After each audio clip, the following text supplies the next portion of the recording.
वालेकुम, अस्सलाम वालेकुम Pakistan and good morning Pakistan. कैसे हैं आप लोग? और पाकिस्तान में और पाकिस्तान से बाहर यानी कि ओवरसीज पाकिस्तानी और जहाँ जहाँ वेनस एचडी टीवी चैनल की आवाज़ जा रही है उन सबको रहमतों भरा सलाम। खुश रहें, आबाद रहें, अपनों के साथ रहें, एक दूसरे का ख्याल रखें और ख़ास तौर पे अपने वालिदैन का जो अल्लाह पाक का बहुत ही कीमती तोहफ़ा। इस दुआ के साथ मैं अपने morning show good morning with सभी का आगाज़ करती हूँ। और ऑलवेज़ आपको पता है कि मैं आपके इर्द गिर्द जो भी वाक़यात होते हैं, जो रेगुलर आपकी ज़िंदगी फेस करती है, बहुत सारी चीज़ें, मैं वही बात करती हूँ। आज मैं मौसम बड़ा हसीन माशाल्लाह कराची का, और सुबह मेरा दिल था कि मैं ज़रा आउटडोर नाश्ता करूं और मैंने एक पराठा और एक मलाई का एक ज़बरदस्त, यहाँ करीब है मेरे चैनल के पास बड़ा ज़बरदस्त एक होटल है, तो मौसम बड़ा हसीन था, नीम के दरख्त के नीचे बैठी हुई थी और वहाँ पर एक मैं बच्चों को क्रिकेट खेलता देख रही थी, लड़के वगैरह थे जो, तो मैं एक चीज़ सोच रही थी कि हमारे पाकिस्तान का पता नहीं क्या है, अलमिया है कि हमने अपने यूथ और जितने भी हमारे आने वाली नस्लों के लिए कोई प्लानिंग अच्छी नहीं की। मुझे बड़ा अफसोस होता है, रियली मैं सच कह रही हूँ।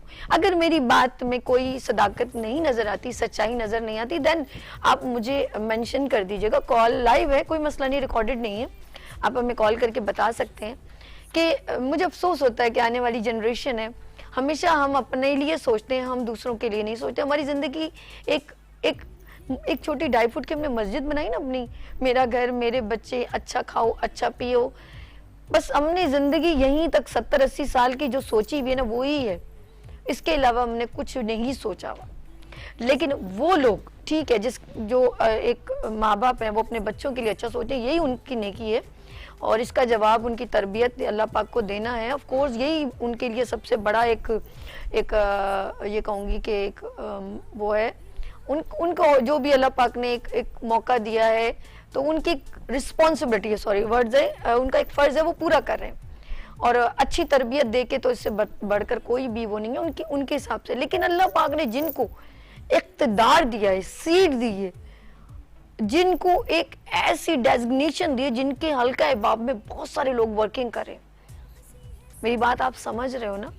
तो मैं कहना चाहती हूँ कि जो लोग बहुत सारी वर्किंग कर रहे हैं, उनके नीचे बहुत सारे लोग काम कर रहे हैं, जो लोग बड़ी बड़ी सीटों पे बैठे हुए हैं, इसमें कुछ वो लोग हैं जो बिजनेस कम्युनिटी से भी हैं, कुछ लोग पॉलिटिकल पार्टी से भी हैं। अगर अल्लाह पाक ने उनको एक अपॉर्चुनिटी दी है तो वो पॉजिटिव भी काम कर सकते हैं, वो प्री प्लान कुछ अच्छी स्ट्रेटेजी भी बना सकते हैं। अगर वो ये सोचें कि अगर उनके पास एक सीट है, देखिए ये उनका पैसा तो है नहीं, ये सारा आम आवाम का पैसा है, इसे हम टैक्स की मद में कहें, जो भी आप समझें, मोबाइल टैक्स है, बिजली है, गैस है, तो वो इसलिए देते हैं कि रोड अच्छे मिले, उनके बच्चों को पार्क मिले, उनको पानी मिले, ये तमाम चीज़ें वो बिल इसलिए पे करते हैं ना कि वो फिर भी वो एक टेंशन में रहे। क्या फ़ायदा? आप इसका मतलब है जो रोज़ी कमा रहे हैं या जिस जगह पे बैठे आप उसके साथ सिंसियर नहीं, ये बहुत ज़रूरी है। आप बेशक उस शुतुरमुर्ग की तरह या उस कबूतर की तरह जो समझ रहे हैं कि हमने मिट्टी में सर दे दिया तो तूफ़ान गुजर जाएगा, तूफ़ान ज़रूर गुजर जाएगा लेकिन अपनी निशानियाँ छोड़ जाएगा। और ये निशानियाँ क्या हैं? ये वो जनरेशन है जो हमेशा स्ट्रेस में रहेगी। अगर उनके ये बच्चों का जो मैं जिस जगह पे, मुझे अफसोस इसलिए होता कि बच्चे रोड पे जो है ना वो थोड़ी देर बाद गाड़ी आती है फिर साइड पर हो जाते हैं। ये मैं गलियों में देखती हूँ बच्चों को क्रिकेट खेलता देखा या जो भी फुटबॉल्स वगैरह, उनके पास कोई ऑप्शन ही नहीं। मैं कहती हूँ हर एरिया में 300 या 400 हाउस के बाद या कोई भी कॉलोनी या जो भी एक एरिया है उसके थोड़ा नियरेस्ट एक पार्क होना बहुत ज़रूरी है। और ये नहीं है कि प्राइवेट है तो उसकी बड़ी अच्छी लुक आफ्टर की जाए, नो वे, गवर्नमेंट की प्रेमिसेस में उसको प्रॉपर लुक आफ्टर किया जाए। कुछ पार्कों का वो हाल है जहाँ कुत्ते और कचरा मौजूद है, बड़ा अफसोस होता है। जब शुरू इनॉग्रेशन होती है ना, शुरू में आप लोग बड़ी जाके फीते काटते हैं, यकीन करें आप 1 साल के बाद उसको पलट के नहीं देखते, आप भूल जाते हैं कि आपके नाम की तख्ती वहाँ लगी हुई है। तो प्लीज़ प्लीज़ प्लीज़ मैं ये कहूँगी, मैं पूरी आवाम की तरफ से रिक्वेस्ट करूँगी, हमारे जो इख्तिदार में लोग बैठे हुए हैं, प्लीज़ अगर आपको अल्लाह ने मौका दिया है तो कुछ अच्छा करके जाएं, ताकि रहती दुनिया तक जो भी हो आपका नाम लेवा हो और आपके लिए हाथ उठा के दुआ करे। Let's see. अब हर काम मैं कहती हूँ जिस जिसके नसीब में, या जो जो अगर किसी को मुंतखब किया है, मुझे अगर मैं यह काम कर रही हूँ, आप लोग कुछ काम करें, मेरे यहाँ पर बैठे लोग हैं जो जो जहाँ पर बैठे हैं, अगर कोशिश करें, सिंसेरिटी से काम करें तो अपनी रोज़ी को हलाल करें तो ज़्यादा बेहतर होगा। लेट्स सी, हम लोग चलते हैं अपने प्रोग्राम की जानिब। और महंगाई बहुत हो गई है, टमाटर 400 रुपये किलो, और फिर मैंने सुना अभी लास्ट मैंने 2 दिन पहले पूछा था 160 रुपये किलो। तो ये क्या सिचुएशन है। ऑफ कोर्स सैलाब आया और हमारे बहुत सारे लोग डिस्टर्ब हो गए। और लेकिन अगर सैलाब से पहले भी मैं एक बात करूँ तो महंगाई का जो है वो एक तूफान आ चुका है। ये पहले नहीं, ये जब गवर्नमेंट चेंज हुई तो एक बहुत बड़ा डिजास्टर आया, और वो ये था पेट्रोल की कीमत जब भी बढ़ेगी तो पूरे मुल्क में हलचल मचेगी। और आवाम, ज़्यादा मैंने एक औरत के बारे में बताया था बाज़ार में कि जब उसको ये पता चला कि 480 रुपये किलो ऑयल है, तो वो पहले जब ले रही थी 5 किलो, तो वो थोड़ी देर बाद बैग खोल रही, पैसे गिन रही थी, मैं उसको देख रही थी, तो उसने कहा मुझे 2 किलो दे दो। जब उसके मुंह से ये निकला तो मैं सोचो, मैं भी खड़ी उसको देख रही थी, क्योंकि उसके चेहरे की जो टेंशन थी, मेरे दिमाग में पूरी गवर्नमेंट घूम गई कि मैंने कहा खुदा का खौफ कर लो, कुछ स्ट्रेटजी बनाया करें, अपनी सीट के चक्कर में आम आवाम को मत पीसा करें। उनके साथ मासूम बच्चे होते हैं। 15,000 बिल आया है एक लेडी का जिसने खुदकुशी करने की कोशिश की। जिसके घर का रेंट 15,000 हो, वो कैसे बिल अदा करेगी।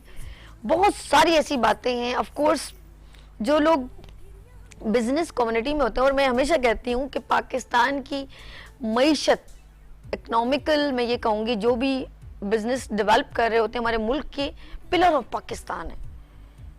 अब वो कोई भी बिजनेस हो, चावल का बिजनेस हो, लकड़ी का बिजनेस हो, किसी चीज़ का भी, क्योंकि हर बंदा एक आवाम उससे कनेक्टिंग में है, ज्वाइनिंग में, तो ये सर्कुलेशन चलती है, चाहे वो एक्सपोर्ट करे या इंपोर्ट करे। हर लिहाज से हमें हर चीज़ की ज़रूरत है।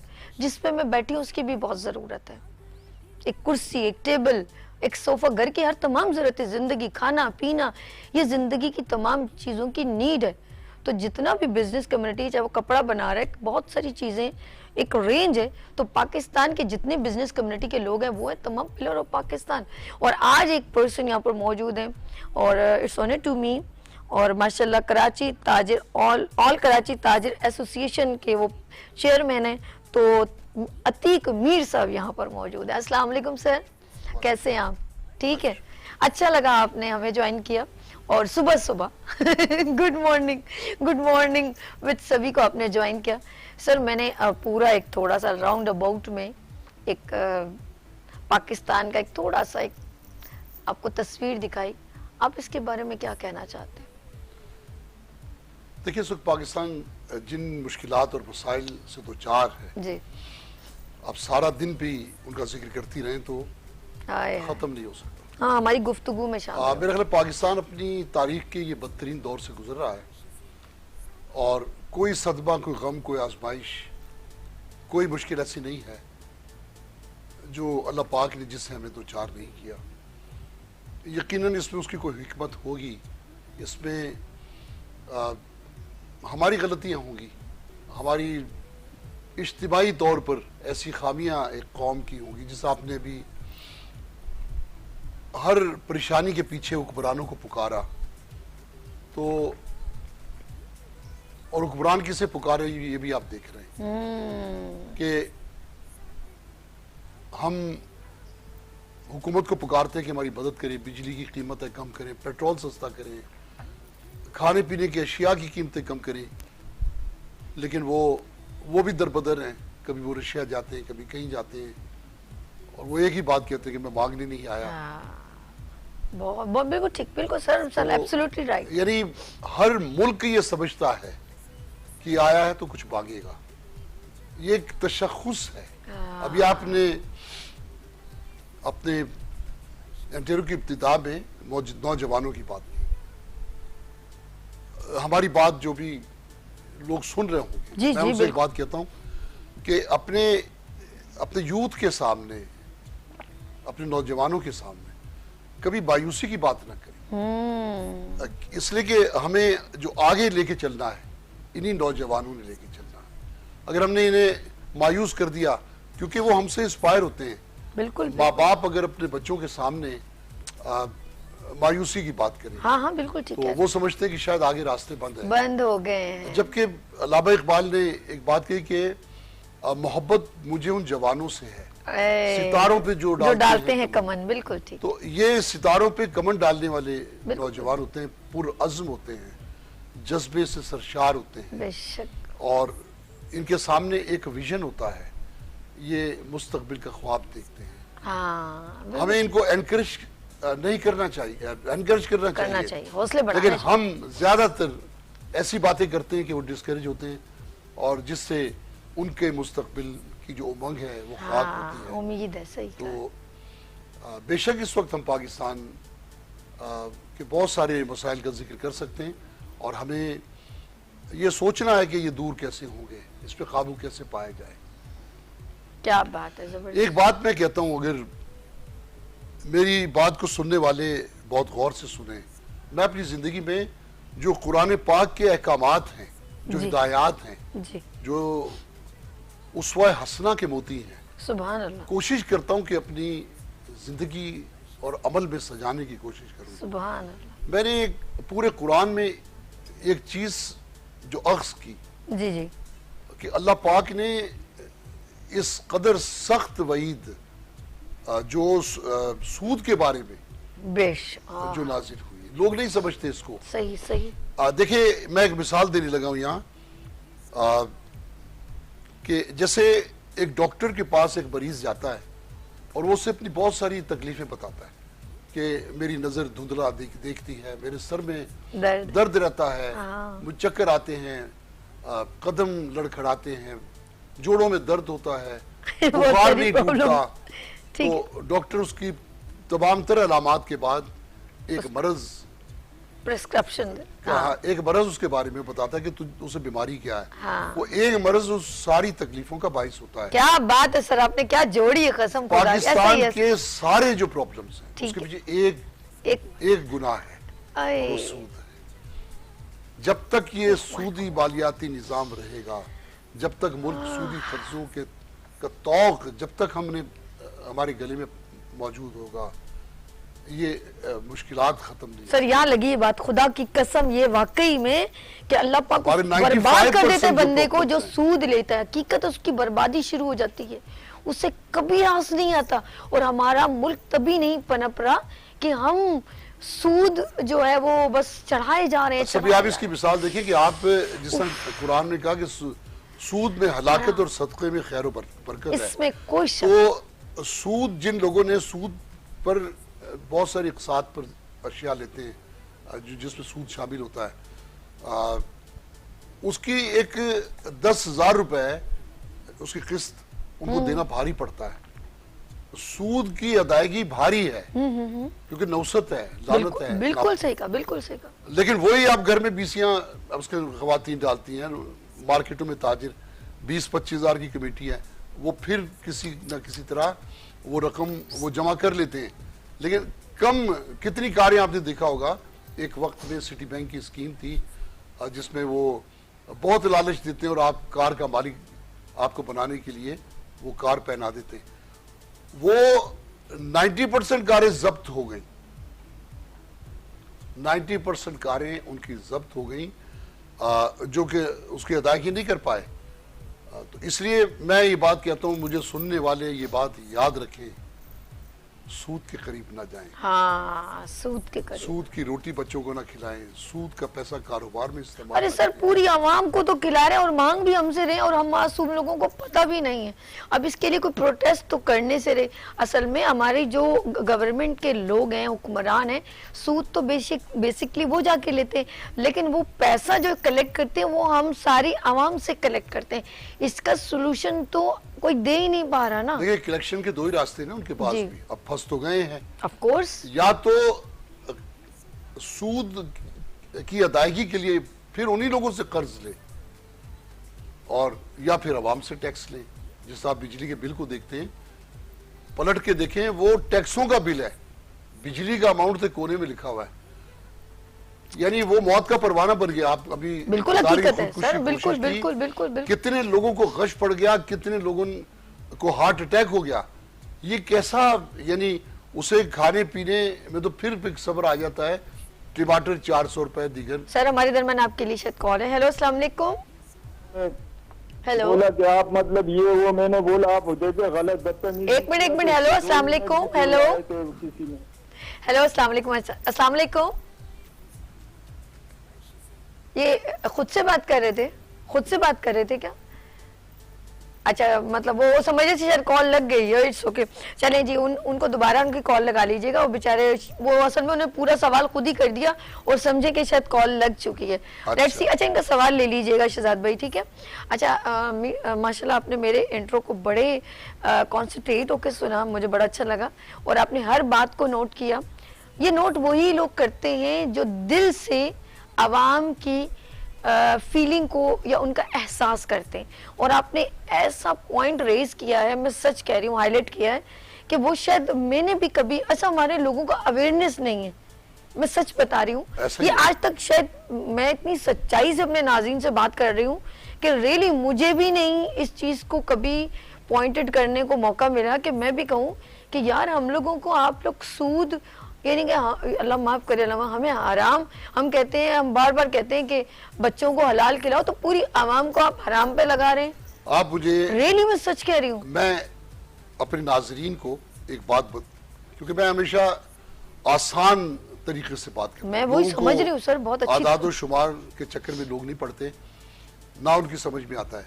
देखिए, अब आप समझ लें, अगर किसी घर का खर्च 1 लाख रुपए हो, जी जी सर, और जो भी साहिब खाना है, जो उसका कफील है उसका घराने का, उसकी तनख्वाह 50,000 हो, ओके, तो और उस 1 लाख में उसे 50,000 सूद देना है, ओए होए सर, तो वो घर कैसे चलेगा? पाकिस्तान का भी यही मसला है। पाकिस्तान की जो भी महसूलात हैं सालाना बजट में, उसका 40% से ज्यादा हिस्सा वो सूदी कर्जों में, बल्कि सूदी कर्जों के सूद में चला जाता है। कर्ज तो अपनी जगह है, सूद की किस्तों में वो चला जाता है। सर मैं आपसे एक सेंसिटिव सा सवाल, सर मैंने गौर से वो देखा और मेरे जहन में आपकी यानी कि आपकी बातें यहाँ जाके लग रही हैं, मैं सच बता रही हूँ, और मेरे जहन में एक ऐसा सवाल आ रहा है। एक बात बताएंगे, जो आप सूद के बारे में कह रहे हैं, 35 साल आपने अपने प्रोफेशन एज अ चेयरमैन या अपने जो भी ताजिर बिरादरी में एक बहुत बड़ा वक्त गुजारा है प्रोफेशन में, और खिदमात दी हैं, लोग आपके साथ ज्वाइन हैं, एक बड़ी आपकी ऑल कराची ताजिर एसोसिएशन है, उसके आप चेयरमैन हैं। एक बात बताएं, बी प्रैक्टिकल, और अभी कुरान की भी बात की है, यकीन करें सर मैं एक बात बताऊं, क्या वो बंदा पनपता है जिसने सूद लिया हो? वो हमेशा क्या स्ट्रेस में रहता है? तो ये बात सोचें, एक बंदे के बारे में मैं सोच रही हूँ कि ये बी प्रैक्टिकल हुआ है, वो बंदा अभी तक ख्वार हो रहा है, लेके परेशान है, वो अपने आप को उठाने की कोशिश करता है। पिछले 15 साल से मेरे जहन में वो एकदम चला है कि वाकई में वो अभी तक परेशान है, उसके घर में बरकत नहीं है, वो स्टैंड ओवर नहीं हो पा रहा है। तो सोचें पूरी आवाम कैसे स्टैंड ओवर, उसका मुल्क कैसे खड़ा होगा, ये बताएं सर जी। देखिए, एक तो ये मैं इसकी खबासत पे जिक्र करूंगा। Yes sir. कि कलाम पाक में अल्लाह पाक ने सूद पर जो लोग पैसा देते उनको ये हुक्म दिया है कि जो असल है वो तो तुम्हारा ही है, लिहाजा जो घटता बढ़ता सूद है उसको तर्क कर दो और अल्लाह से तौबा करो, इस काम से बाज आ जाओ। अगर तुम इससे बाज नहीं आते तो फिर समझो कि मेरी और मेरे नबी की जानिब से तुम्हारे खिलाफ ऐलान जंग है। और फिर उसने कहा कि सूद में हलाकत है, उसने ये नहीं कहा सूद में नुकसान है। हलाकत, सूद में खसारा या नुकसान तो माली तौर पे होता है। हलाकत का लफ्ज उस पर गौर करें कि हलाकत की क्या तशरीह बनती है।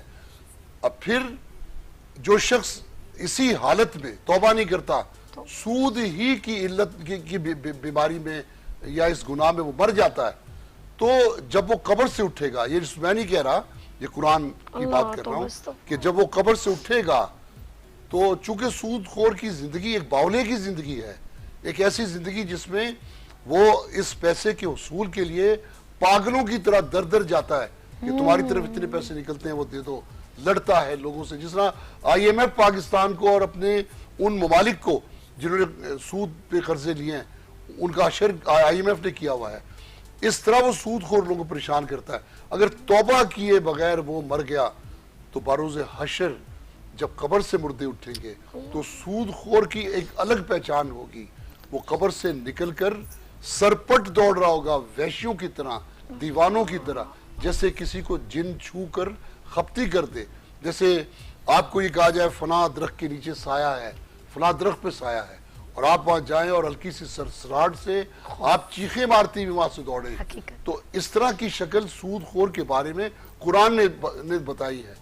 तो मैं इसके बारे में क्या बात करूं, अगर आप इसकी वो प्रैक्टिस जो मैंने देखी, तो जो माशरे के अंदर लोगों की तबाही देखी, तो इसकी बड़ी दास्तानें हैं।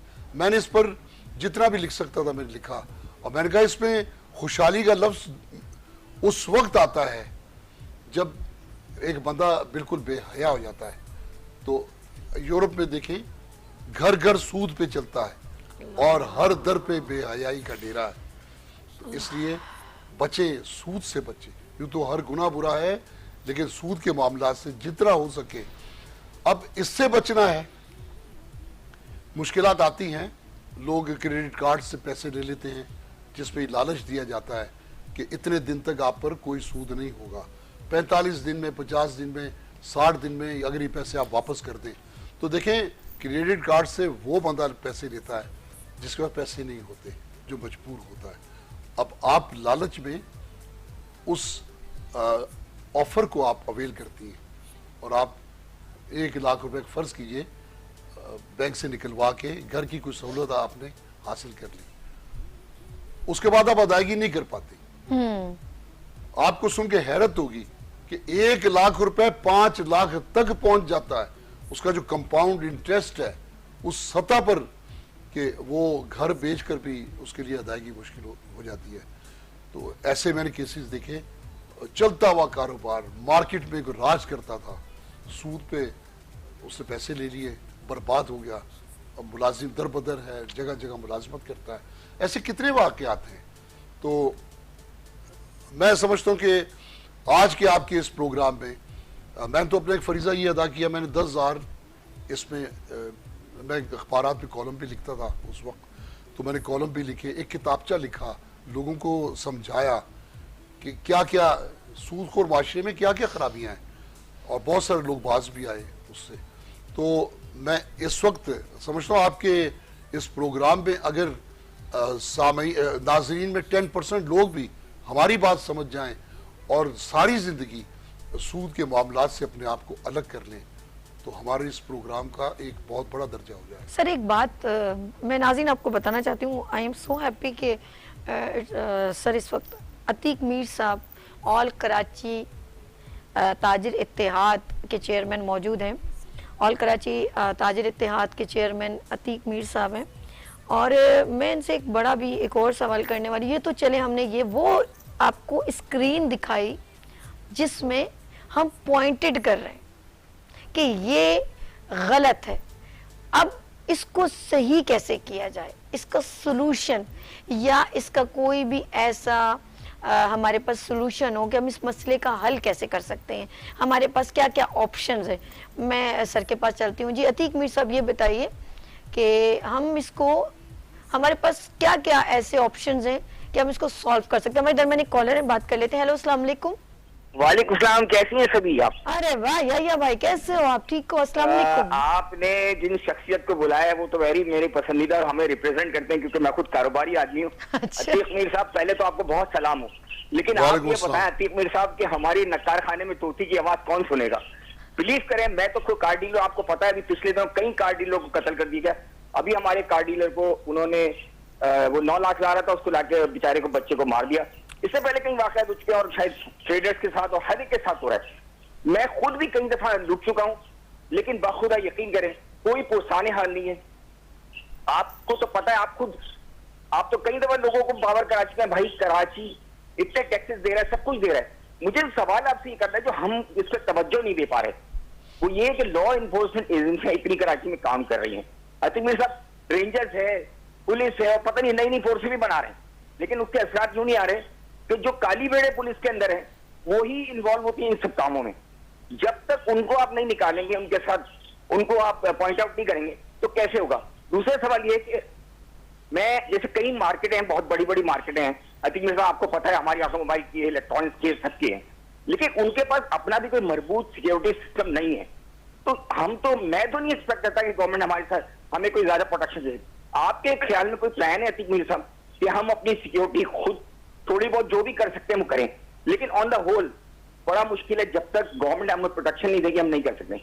और दूसरा अतीक मीर साहब, सबसे बड़ा सवाल ये है कि हम ताजिर क्या इतने बेबस हैं कि हमारी आवाज को सुनना, क्या हम इतना कंपेल नहीं कर सकते, फोर्स नहीं कर सकते गवर्नमेंट को कि हमें प्रोटेक्शन देने पे मजबूर हो जाए? ये मेरा सवाल। थैंक यू याया, बहुत शुक्रिया। ऑल कराची ताजिर इत्तेहाद के चेयरमैन अतीक मीर साहब इसका सवाल का जवाब देंगे। You have any plan? जी बिल्कुल, इस शहर का इस वक्त सबसे बड़ा दुखड़ा यही है कि किसी शख्स को अमान नहीं है। अब इन चीज़ों की रोकथाम सिस्टम होता है सिक्योरिटी का, जो बदकिस्मती से कराची में कभी भी स्टेबल नहीं हो पाया। देखिए, पुलिस में तकरीबन 80% से ज्यादा जो नफरी है प्रोटोकॉल में बहुत अच्छी बात। असेंबली का इजलास है, सारे तमाम थानों की मोबाइलें वहाँ चली जाती हैं। CM हाउस में अगर कोई शख्सियत आ रही है, पूरे शहर की मोबाइलें वहाँ पर हैं, थाने में कोई बंदा ही नहीं होता। कराची शहर का एक अलमिया ये है कि एक भी थाना ऐसा नहीं है जहाँ इलाके की जरूरत के मुताबिक नफरी मौजूद हो। तकरीबन 50% से भी कम नफरी है, यानी अगर इलाके में 200 सिपाही चाहिए तो 100 लोग भी थाने में नहीं है। तो एक तो ये बात है, दूसरा वो ट्रेंड नहीं है, तीसरा जो उनके ऊपर जिन लोगों ने जो सिस्टम राइज करना है वो सिस्टम, या तो बहुत सारे अफसरान वो वाकिफ ही नहीं है हमारी जिम्मेदारियां क्या हैं, एक अलमिया ये भी है, और ट्रेंड नहीं है सबसे बड़ी बात। अब फिर उन्हें दबाव बहुत है, जिसको कहते हैं ना पुलिस पॉलिटिसाइज हो गई, ये एक बड़ा मसला है। 8 और 13 में जब बेशुमार हड़तालें, भत्ते, टारगेट किलिंग, अगवा बरा तावान, दहशतगर्दी, ये सब फेस किया है भाई तमाम बेचारों। तो रेंजर्स को 4 टास्क वफाक से मिले थे कि दहशतगर्दी को खत्म करना है, अगवा बरा तावान को खत्म करना है, इसी तरह टारगेट किलिंग को खत्म करना है, इस तरह। और रेंजर्स ने उन तमाम टास्क को ऐसे तरीके से यानी उस पर काबू पाया, ये बड़ी बात थी ये। लेकिन अब मैं देख रहा हूँ कि हुकूमत सिंध ने ना तो पुलिस को बेहतर किया, ना रेंजर्स को वो पहले जैसे इख्तियारात दिए, क्योंकि रेंजर्स के इख्तियारात के लिए वफाक को खत लिखना ये सिंध हुकूमत का काम है। तो क्यों, जबकि हालात अच्छे नहीं हैं। और कराची में देखें, कभी भी जुर्म खत्म नहीं हुआ। मिसाल के तौर पे आप एक कॉइल जलाते हैं मच्छर के लिए, तो मच्छर कोने खांचों में चला जाता है, लेकिन कमरे में मौजूद होता है, लेकिन आप स्प्रे करते हैं तो मरता है। जुर्म हमारे माशरे से खत्म कभी नहीं हुआ, वो यही मौजूद है, मौके की तलाश में है। आप उसे बार बार मौका मिलता है, बाहर निकलता है और वो अपना काम करता है। उसे खत्म करने की जरूरत है। खत्म होगा कहां से? अदालतों से। और अदालतों का जो हाल है, सर ने ऐसी बात छेड़ दी है कि वो कहते हैं कड़ी से कड़ी मिलती चली जा रही है कि हम कौन सी बात करें और कौन सी ना करें। लेकिन इस वक्त जो मैं करने वाली हूँ वो है, क्योंकि बहुत जरूरी है, वो ये है ब्रेक। और यहाँ लेंगे छोटी सी ब्रेक और मिलते हैं ब्रेक के बाद गुड मॉर्निंग विद सभी के साथ।